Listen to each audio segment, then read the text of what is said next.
Okay, hello. How you doing? I am back from a wee break, and it took a while to get to this point where I knew where the next step was. But for anyone who doesn't know, my name is Shanine Freel. I run Sincerity Schools CIC, and we are building schools for neurodivergent, specifically AuDHD children. And the school model is being built by a group of people from across the world. And we are doing that in stages at the minute. As we go, I've been developing something called the BodyMind Connection theory and posting it all on YouTube and on here. And it's sort of taken gradients, and we've looked at ways to minimize, reduce the effect of, and reverse the effect of dissociation, structural dissociation in children, which seems to be very, very prevalent in children with AuDHD. Now, there is a segue here today that is very simple, and it is the introduction to a series I'm going to be taking now based on the same topic. But what I'm focusing on for the moment is pervasive drive for autonomy, or what they used to call, what was it they called it?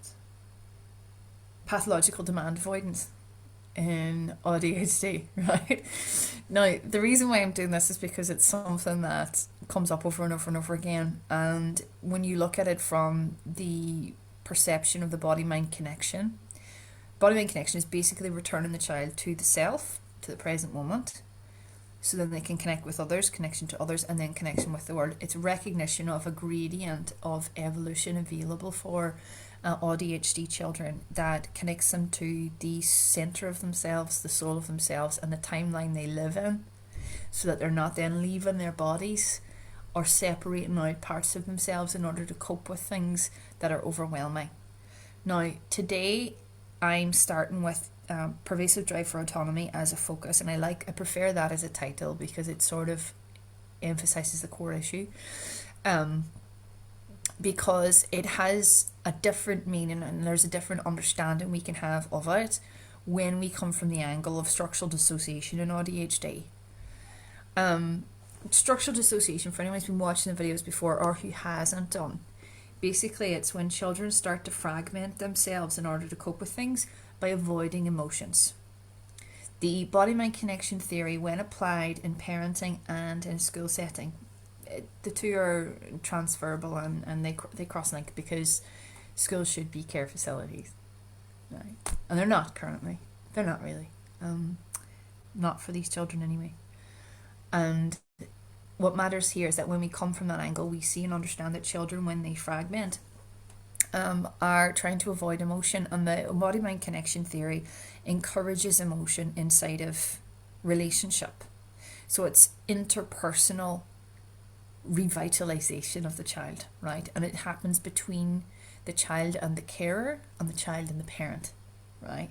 So this is useful to both carers in educational facilities, and it's useful to the parents of PDA children. I'm going to be looking at, over the course of the next couple of weeks, unconventional family structures and how to support AuDHD children inside of unconventional family structures. There is a high prevalence of family disruption, familial disruption, where there's been marriage breakdowns or relationship breakdowns between parents, and the instance of PDA and also structural dissociation inside of those neurodivergent children and also inside of the parents, right, which tends to create that conflict. Co-regulation in and of itself, it is creating a space for the child where they do not feel their feelings in a way that seems harmful, and they do not create from those feelings that is also harmful, right? Over time, harm is caused by repeated dissociation due to overwhelm and being chronically misattuned with those parents that they have. Now, the problem for these children is that chronic misattunement becomes a regular thing, so dissociation becomes a regular thing, and then these parts that they break into, these different roles that they play to avoid their emotions, become more and more and more defined and embedded inside of their neurology. It's really not healthy for them, right? And it creates,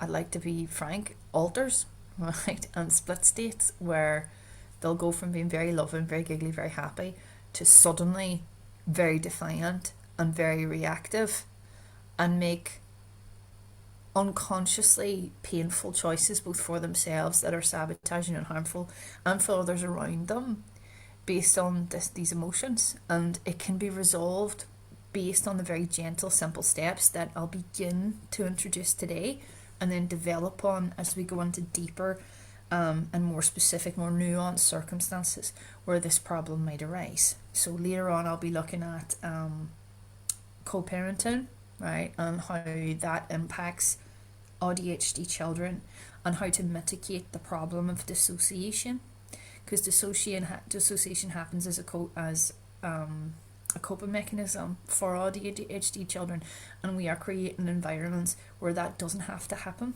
right? And it starts with the parent relationship. Now, the parent scenario I'm looking at today is specifically for, and if I'm being really honest, it's one I find myself in, right? Where the neurodivergent parent usually, this is usually the neurodivergent parent who's in the situation, right? And there are various reasons as to why, who has an AuDHD child and they have merged with that child. Now, given the circumstances surrounding AuDHD children and neurodivergence currently, there are constant messages coming at us, because I am one of those parents, right? I have an AuDHD son and I am AuDHD myself. There are constant messages coming at us saying that the world is now unsafe, right? And as a consequence, this merging is happening in full force with the greatest of intentions, the most positive and pure of intentions. But as a child evolves, it is disrupting that evolution and also creating immense overwhelm inside of the parents where they're trying to stay rigid and maintain themselves inside of very stressful circumstances. And it, in fact, increases the prevalence of PDA inside of AuDHD children. And I'm going to explain how that's possible or why that's possible and why that happens today. Now, I want to give you an example just personally for myself, so you get an idea of what I'm talking about. So when a parent and child merge, and this is the other hidden side of PDA that we don't often recognize, a child has decided that the parent is their source of regulation, right? And they've decided that because we have become that. But there comes a point developmentally where that can't continue to occur, right? And the only way that this can start to shift is gently and consciously. There are a lot of parents right now who are taking a lot of flack from their child because the aspect that is dysregulated and the emotion underneath that is not being processed in a safe space. That part of themselves has decided that the parents have erred, right? And they can decide that in multiple ways, right? And they have multiple uncomfortable patterns that they learn in their early years. So it's the early years I'm starting with first today, that cause these issues later on. Like when I'm speaking of this, I know that a lot of teenagers tend to get identified with PDA in their teens, but the problem starts in the early developmental stages. And I'm speaking, my 5-year-old son is like this, right? So I'm dealing with that at the minute, and he's at that developmental point where it's appropriate for him to become more autonomous. But rather than having autonomy over his own choices, he's trying to have autonomy over me. And the way he's doing that is not healthy, right? And I'm creating a different environment for him now, right? Where he's no longer doing these things. Now I'm going to give you a picture. So at the very beginning of our parenting journey together, where I am a single parent, right? But I do co-parent. At the same time, I was extremely protective of him, right? And to the point where we were very much one unit, right? And he was very vulnerable in my eyes, and I needed to make sure that he was okay and he would get everything he needed, and it was putting me in a state of rigidity. Over time, I developed unhealthy coping mechanisms in order to manage my stress with regards to him. And this sort of links back to like a really difficult birth and all the rest of it too. So I've been a little dysregulated as a parent for a long time anyway, because of not having appropriate support, etc., etc. So this sort of exacerbated this issue. So I had a lot of parental anxiety, right? And it is impossible to co-regulate when parental anxiety is running your parenting choices. Right? So what we're looking at today is how that anxiety creates PDA in children where they completely relax because they know they've put everything on the parent. The parent has become literally this helicopter spinning around the top of them, constantly monitoring them and not letting them feel negative things at any point. Now, this isn't me now, right? A number of months ago I corrected this. But it is something that evolves where the more comfortable we get with our own negative emotion, right? And the more comfortable we get with our own negative responses to our child, the more honest we are about them as well, right? The healthier our relationship becomes and the more healthily the child develops. One of the hardest things I think I've put in here, right, is recognizing where we have dissociated from our role as parents, right? Where we have tapped out, avoided, disconnected, or ignored our child on any level. That ignoring exacerbates PDA, right? We might not think that it has a role to play, but it plays a role in the pressure that builds inside of a child, particularly when there's emergency going on already, when both are in overwhelm. It works when they're younger because it's what we do when they're younger. It's basically when they are very, very young, merging with a child is natural. Like for the first couple of years of my son, and this is me doing my best under trying circumstances, I was doing attachment parenting and I kept him next to me constantly. And I breastfed him until he was like 2 years and 2 months old. And it was incredibly taxing on me and I was exhausted and you've no idea, like I did not look like who I do now. Not that I'm Eva Gardner right now, like, but just at the time I was exhausted and drained and absolutely broken and it was incredibly wearing on me. And I kept, to a degree, that same kind of merged state with him. Now, it's a really beautiful relationship to have with a very young child who is evolving, and I was very present with him and very attentive. There was a period, maybe a year, where I wasn't so much because of all the drama that was happening, but this approach has worked up to a point. However, there is something we need to be aware of as parents that I'm going to say that might sound abrupt. We don't know our children.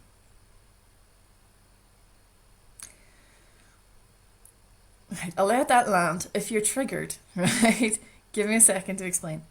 We don't know our children because they evolve, right? And these children become individuals outside of ourselves. And as we parent them, we need to make room for that evolution where we are not determining everything that happens inside of their lives. It means taking some of the responsibility that we might be carrying off ourselves and getting a measure of what it is we do control and what it is we do influence, and ways to healthily create a relationship with them that allows for the space for their own growth. We certainly know what they need intuitively as we get more used to our own emotions and their emotions and staying with those emotions as parents, right? Getting comfortable with that and not immediately flipping into like, I must fix all of this immediately and getting really domineering. Right, without all that happening, right? As we get more comfortable with those emotions, our communication becomes clearer with our child and we get more intuitive with what they need in the moment, their needs we have access to. But who they are as people is always evolving and will always become more, right? So allowing the space for what we don't know is very important with PDA children, right? And offering them that level of respect where we can be like, do you know what, there are things I don't know here and it's not my job to keep you smaller for my personal safety. Alright, so a lot of this might be a wee bit confronting, but it is very, very small stuff here, right? It is really, really good. I might stop every so often just to have a wee chat with you. I don't know how long it's going to take, but I hope it's helpful. And I'm going to be doing a bunch of these now over the next wee while. I think it's going to be nice for everyone, really. Okay, and thank you. Hi, Beverly, and hello, Audrey. It's lovely to see you underneath. It's nice having me mates here. Right, so I will go to the appropriate presentation that we have whacked up today after a lot of work. And hopefully I won't have a whole hoo-ha getting from slide to slide like I normally do. Right, so session 1. As part of the BodyMind Connection series for AuDHD child and learning development, we are looking at parenting and PDA, creating safety in the space between. So core features of a child with pervasive drive for autonomy. They will have a keen and assertive sense of what they want. A repeated pattern of behaviours or habits which they default to when dysregulated, right? And they mightn't always be beneficial things that they default to. An immediate no without consideration to perceived change or threat to their control, right? Where everything's just no, because that is completely different to what I have already got going on in my brain, right? Meltdowns when routines are disrupted, people act out of expected roles, and surprises occur which they didn't request. I'm laughing because I love this about my son, and I love it about people I know as well. I find it really funny. Right, so a strong sense of justice directed at their own needs, wants and wishes. And I used to be a lot like this too, and I know at times I can be, which is why it's also hilarious. So a possible underlying pattern of punishing or lashing out without using words to communicate. Just a funny aside, right? Every single essay I handed in at university was late by 2 weeks. Now, there were multiple reasons why that was, but one of those reasons, right, was that the second they gave me a deadline, I didn't want to meet it. Just saying, right? So, statements to teach them, right? These are things just to kind of open up the direction we're going in, right? I am important, my feelings are important, my body tells me what I feel. The child sees themselves as very important, and that is natural. When a child has been stuck in this repeated loop of pervasive drive for autonomy and battling with the parents for a long time, where there's an alter or a split state that has decided the parents are an extension of themselves, they're going to feel like everything else are very important because they are. What they're experiencing is valid at the time, and if we invalidate that, it can get very wearing for them. Also, if they're not given the room to validate their experience inside of school situations, for example, for etc., this really grates on their self-esteem or diminishes their self-esteem, and we don't want that to happen either. And I'll go into that a bit more later in the week when we talk about complex trauma and stuff like that. So, I am allowed to express my feelings, but not to hurt anyone else with those feelings. This is something we need to teach them. I am always loved, even with my big feelings. Why am I laughing? This makes me laugh. Right. I am allowed to be different to others, and that is okay. I feel safe to be myself when, and let them tell you, when do they feel like mostly themselves? When do they feel good? When do they not feel good? And these are the big ones that they really struggle with. There's a whole subsection of the AuDHD experience where children do not and cannot access what they're feeling at the moment. And this is, sorry, I'm just realising I forgot my microphone and I want it. Hang on 1 second. I'll be right there with you, but I'm putting the microphone in because my voice is too low and I don't like it. Hopefully you can hear me. Apologies, I am mental. This is just how I am. I remember things at last minute. Right, okay. Can we hear me okay? Let me know if we can. Hi, Joe. Right, so this tiny subsection of statements here at the bottom, I need your help with, and something's wrong and I don't know what. Due to AuDHD children being consistently always overwhelmed, they're having this experience all the time. When my son said this to me once whilst he was in a state of dysregulation, it's after I said no to him recently. He said, I don't know what I feel. I was so immensely proud of him for being able to identify that experience alone. Because children with AuDHD, and specifically those with extreme drive for autonomy, really struggle to know their own needs and struggle to identify their own feelings. You hear me fine? That's great. That's really good. Thanks, Beth. So this is something that kind of goes on within them a lot. So there's a level of kind of after the session sort of sorting out, right, I am separate to my child, the child is separate to me, which is what we're going to do. And then in a session later this week or next week, we'll talk about how we get to a point of objectivity where we can observe the child experience without making it our own experience and reacting from fear. But anyway, so states to teach them. Now, I'm coming from the early developmental stage currently, and these can be adapted for a different age, right? So that's important to say. So big feelings. When I have big feelings, I can. So it is our role to teach them options that they have. The whole thing with pervasive drive for autonomy comes from feeling like they don't have any options, like they've been corralled into a corner that they don't want to be in. The nervous system is dysregulated and the parent is the only way out. But if the parent is offering them nothing but punitive care, like which is punishment or derision or shame, they'll dig their heels in harder because they're trying to regulate again. They're trying to feel safe again. And until options are offered, there is no safety. I learned this with teenagers back in the day. I didn't always do it in the best way. I used to cut them off when they were speaking and go, right, here are the two options you have, boom, boom, and that's it. I wasn't very respectful with some of them. And I regret that now because I understand where that comes from. PDA is something I wish children didn't have to choose, right? But given the nature of the world we live in with AuDHD, it is something that happens, unfortunately, and we need to understand that it is coming from their own suffering, and we can alleviate that with choices, okay?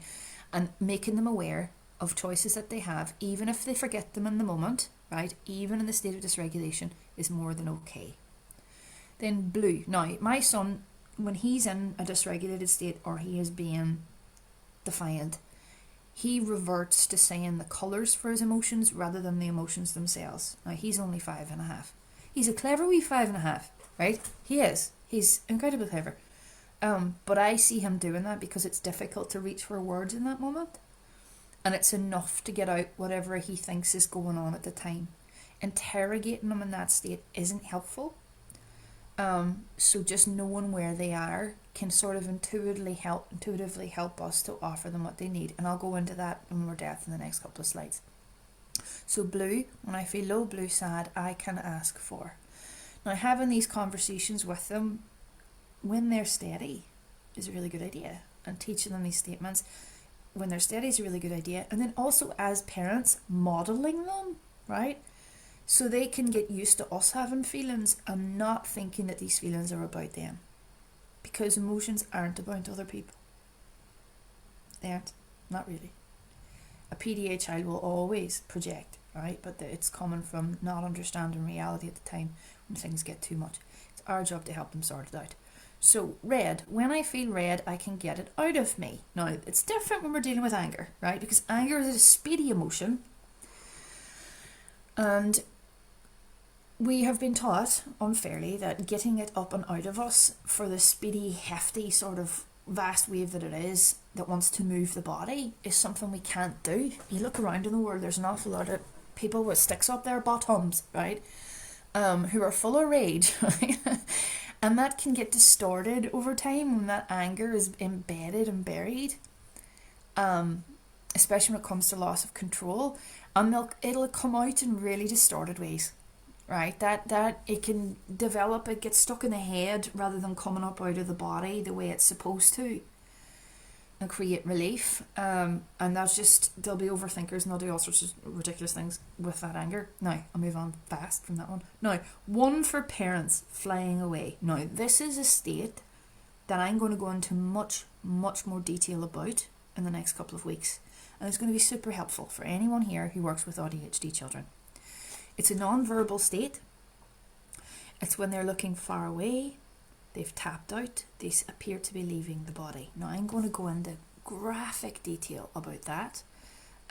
Not immediately, because I've just slid out of the slide I wanted to be in, because of course I did. Let's go back to the one I was at. Thank you very much. Now, we'll look at dissociation and flying away in more depth later. It is actually quite serious, and it is my biggest bugbear that condition for AuDHD children is vastly misunderstood and overlooked as an issue because it is the primary route to the development of structural dissociation and eventual DID for AuDHD children in the future.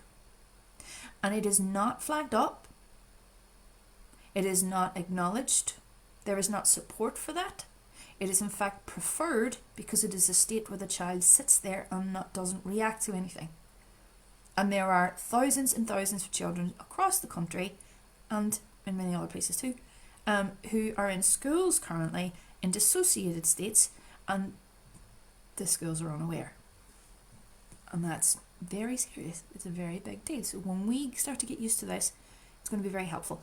I'm going to be putting out a slide or a one-pager that parents can use to hand to teachers, bringing awareness to dissociation and bringing awareness to how child may dissociate, and the personal, more productive ways that they have learned to bring the child back to body. And I'm going to do all of that with you later in the week. So, in what ways do you actively ignore or dissociate around your PDA child? This causes dysregulation. A child can't cope with that alone. Co-regulate, please.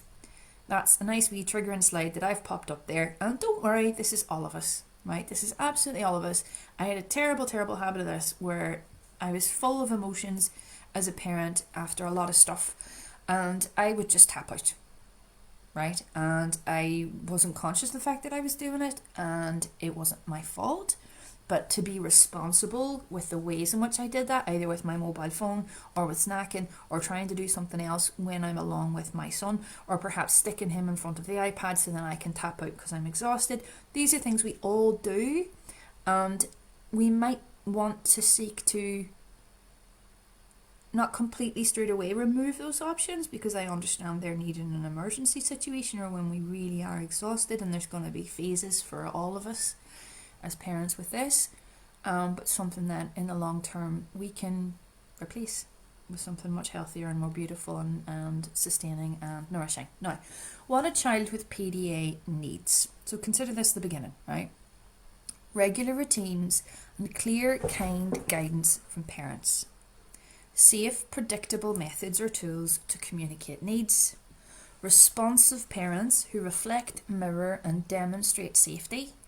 Clear but gentle separation between parent and child, where you come together and you separate, and you come together and you separate, whether conceptually through your ideas or preferences, or whether through having different experiences to have or spending less time together. The embryonic phase of life needs to stop at some point for children, and sometimes the mother especially can still be in the womb phase with the child long past the need for the womb phase, and this is where it gets messy, right? And where overwhelm happens and where more dissociation happens, unfortunately, because of having to shove down a lot of what we're feeling.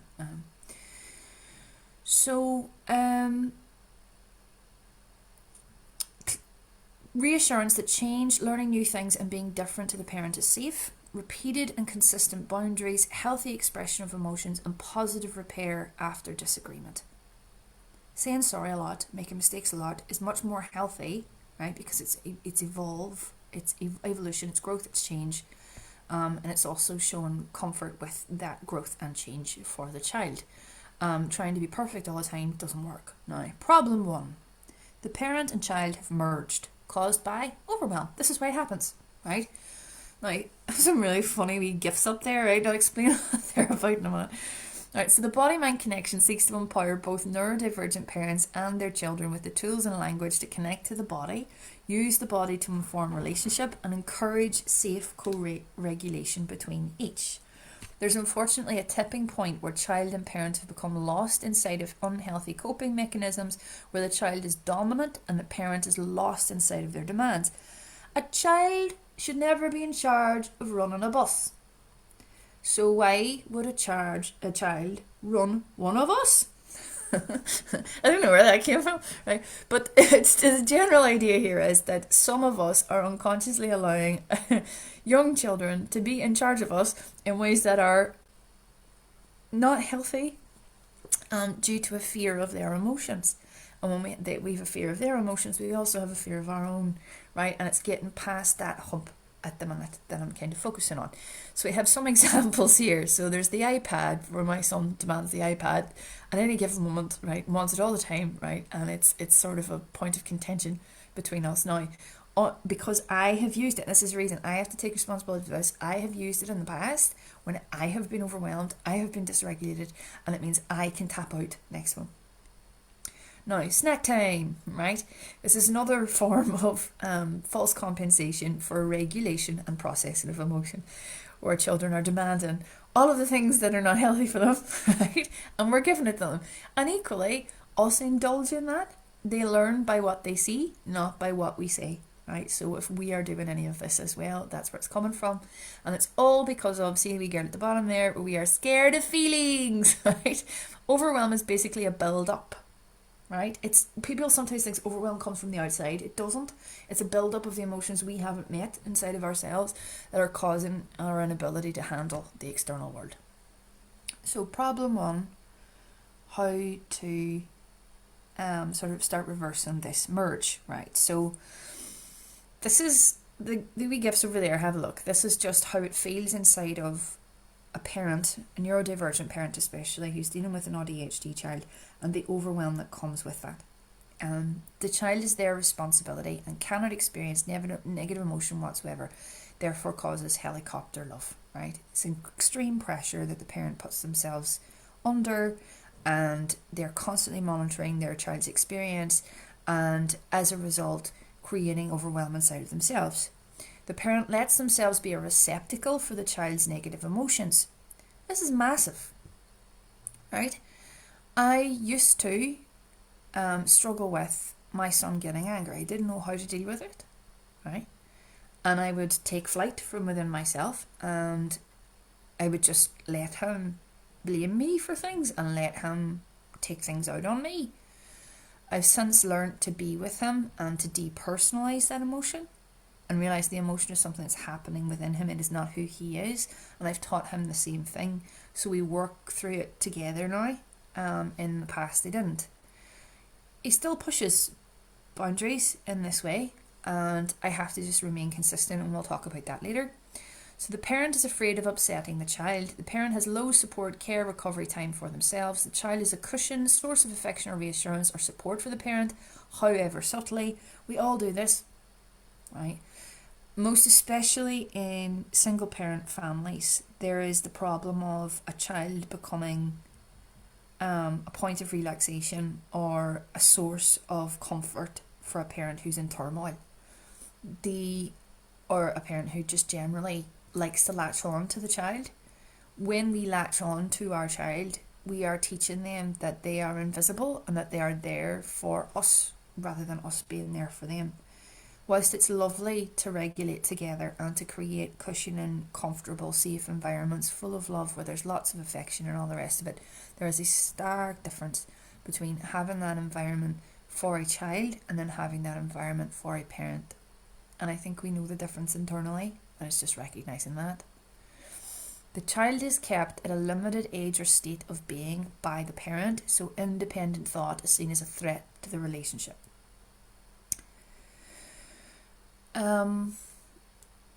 This happens the other way too, where the child then is threatened by the parent when the parent has independent thought, independent needs, and chooses to do something differently to what the child wants to do in that moment.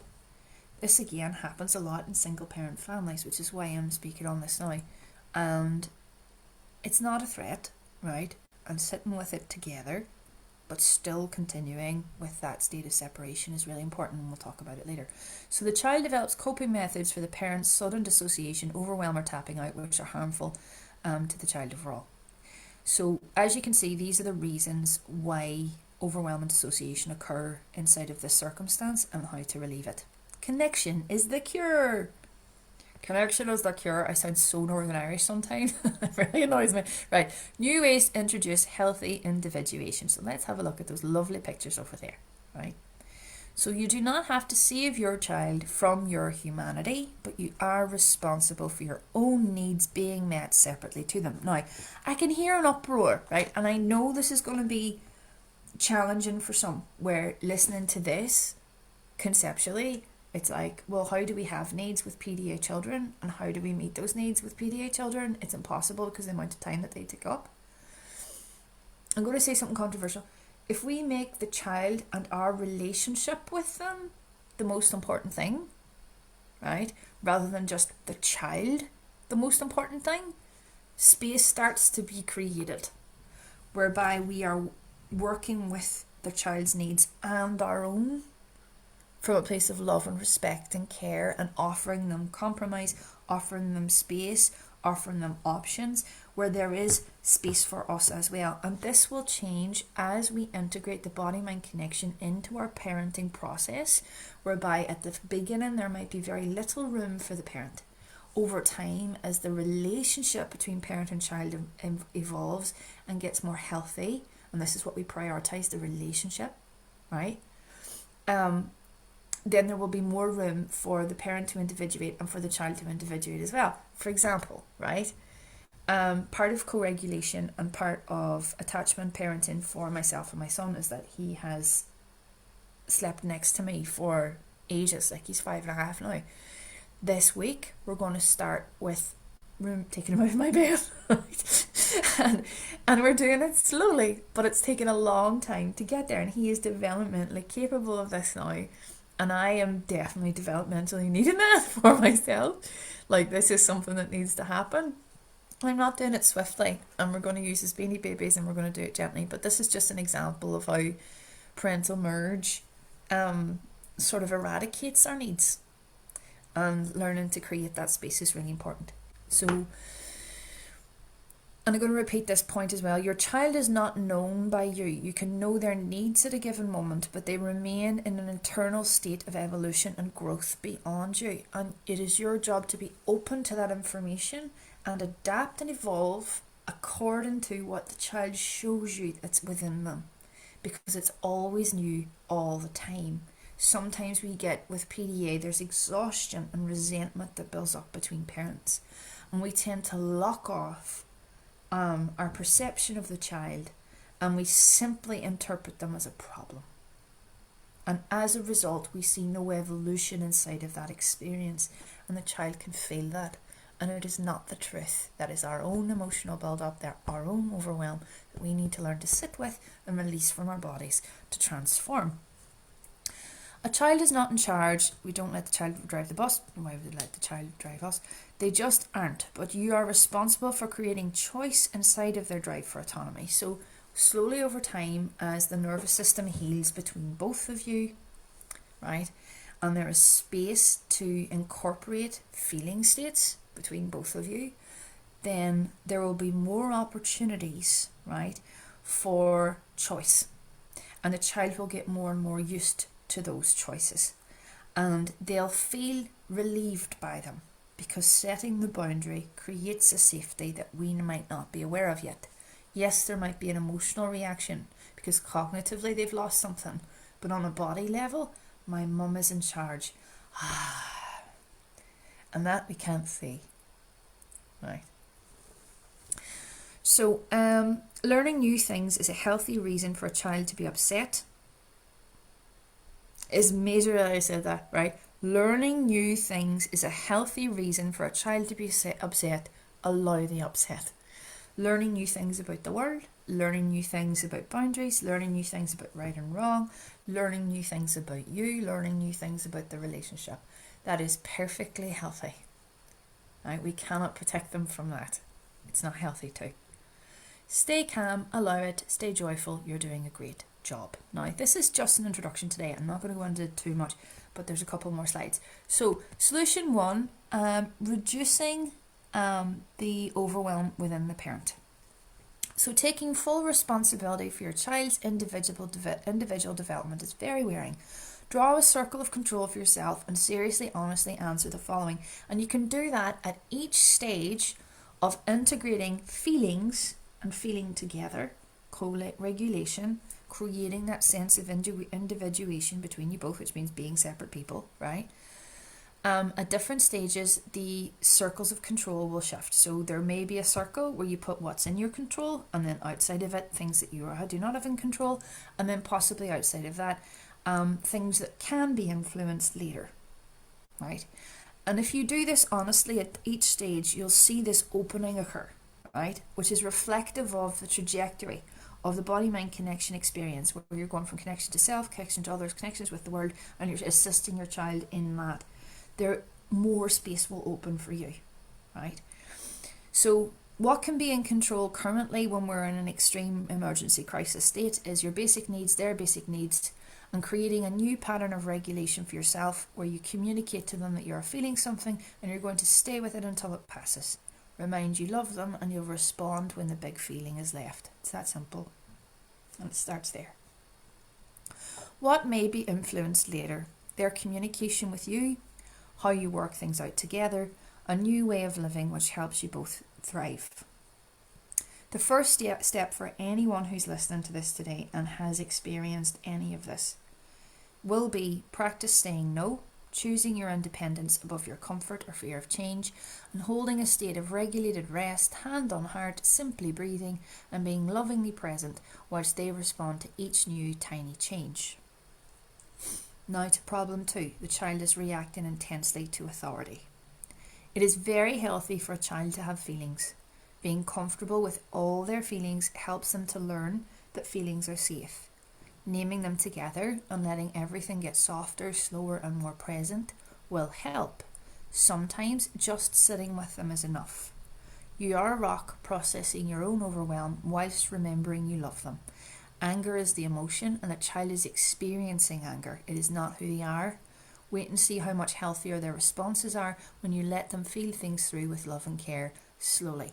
I imagine myself as a fountain of water that is pouring out love and patience and presence, because sometimes I feel like me sitting there just breathing with them and smiling or holding their hand is like doing nothing. But I need to recognize that my calm is an incredible medicine. And when I offer that presence without, too much action, too much overwhelm, I am offering them something beautiful. And because it can't be seen doesn't mean it is not felt. So problem 2, the child has unhealthy means to communicate needs. Deary me. Right, so got some gifts over there. I feel no love. Go to your room, son. She's being punished. Right? Okay, so I want you to imagine Will Ferrell as the child there. Right. Right. When there's a lack of love, right? When there's not that state of presence, when we don't feel abundantly calm, abundantly loving, when there is exhaustion, there are always going to be conflicts. But how a child handles that is how a child handles it. It's not how an adult handles it, and we can't take it personally.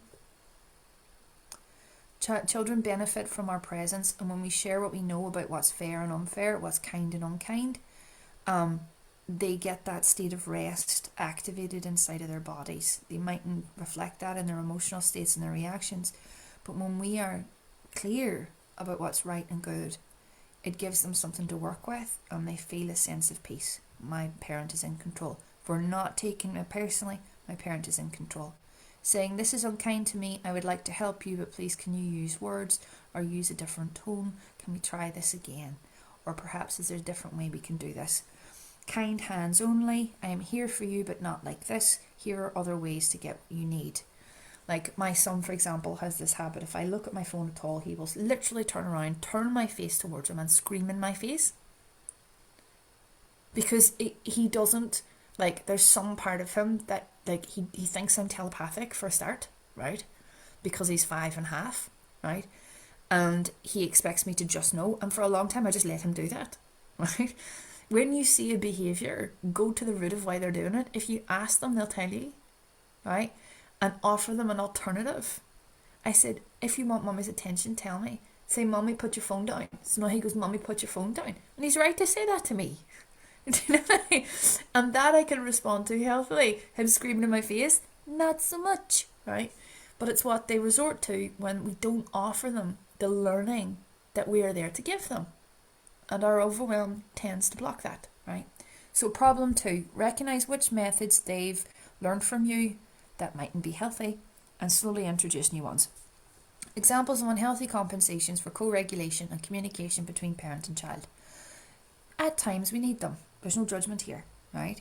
It's just offering up an option. Screens, snacks, screaming, punishing the parent, shouting, breaking things or insulting, intolerance for parents' speed, choices, expression or mistakes, demanding more and more of any of the above, dissociation as a last resort. The way they communicate is how their nervous system is acting at the time. right?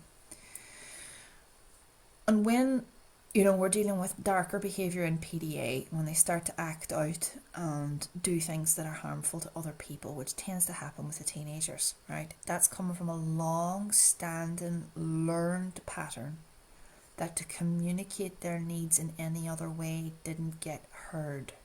So they learn to do it through extremities and through harm.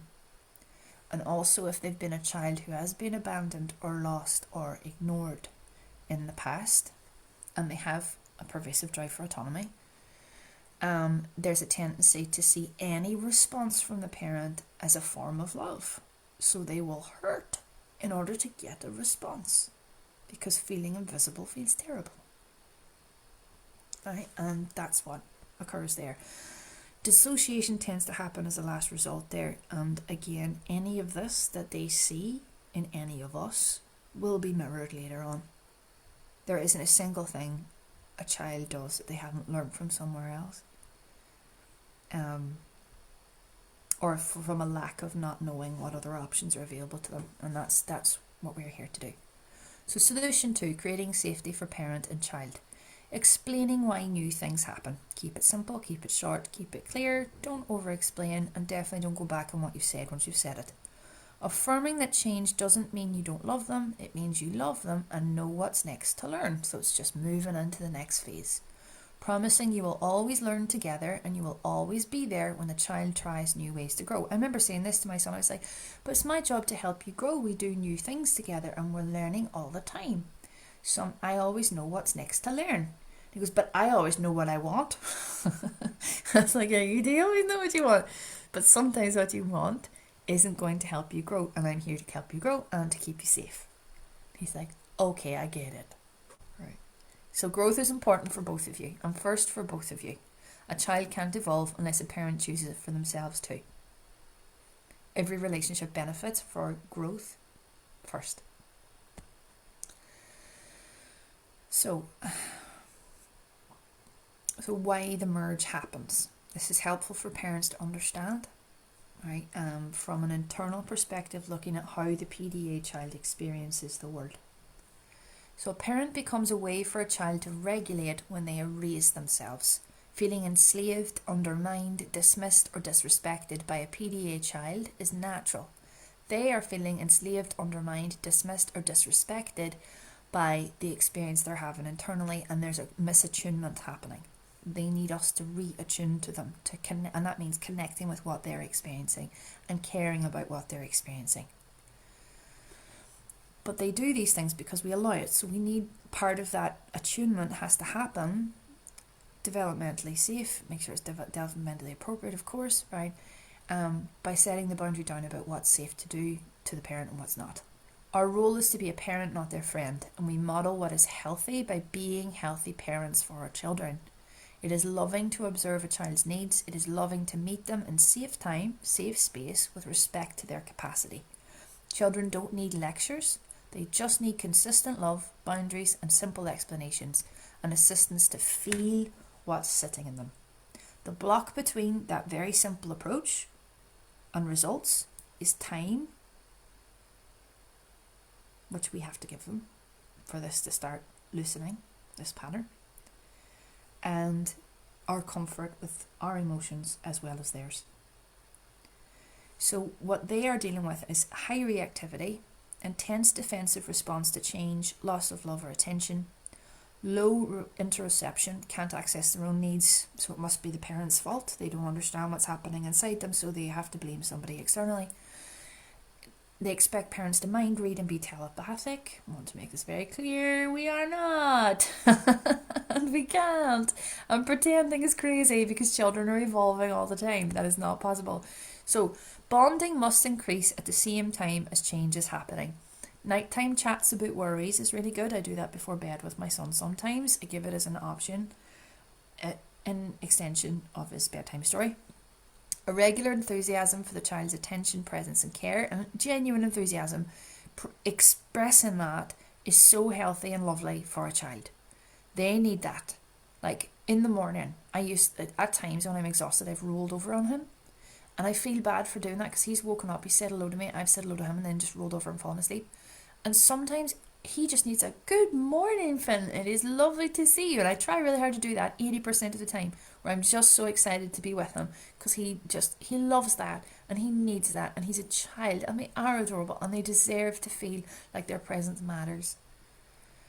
So, a consistent appreciation of the child's bids for connection, any bids that are missed, apologise and recognise it, playing together in ways that they enjoy, responsible, clear apology for any mistakes we make, and reinforcement that mistakes are okay sometimes, and believe me, I am still making them every day, and it's the only reason I know any of this.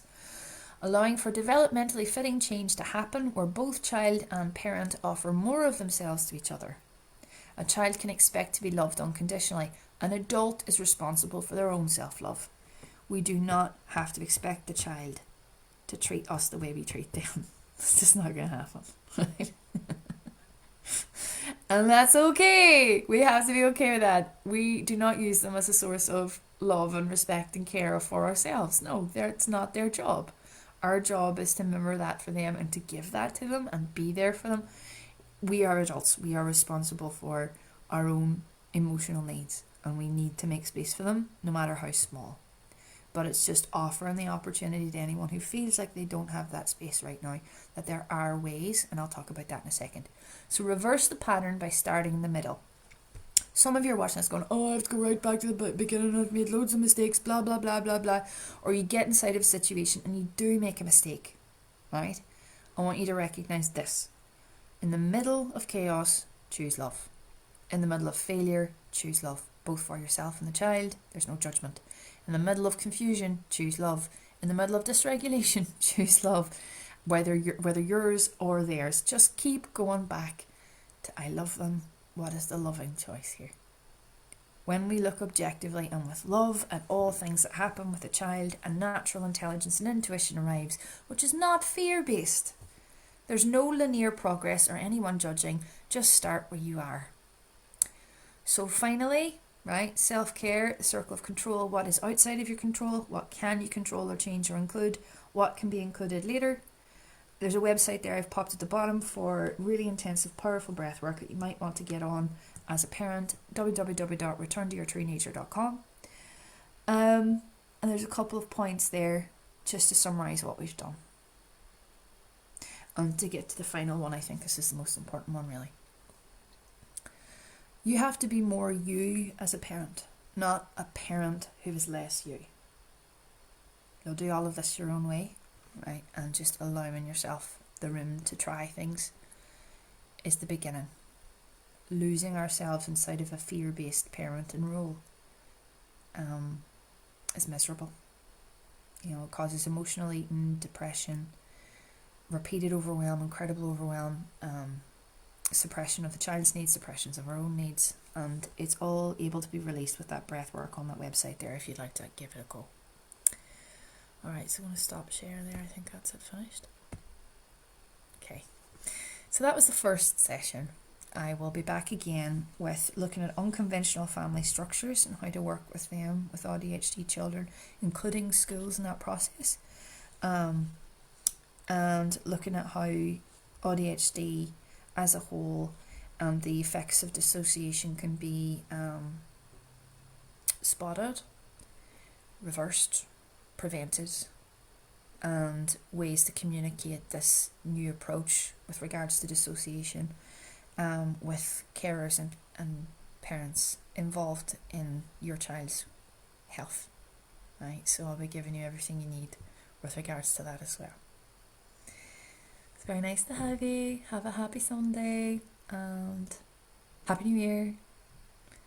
I'm not into New Year, but I've said it now. But yeah, I'll see you all later. Thanks. Bye.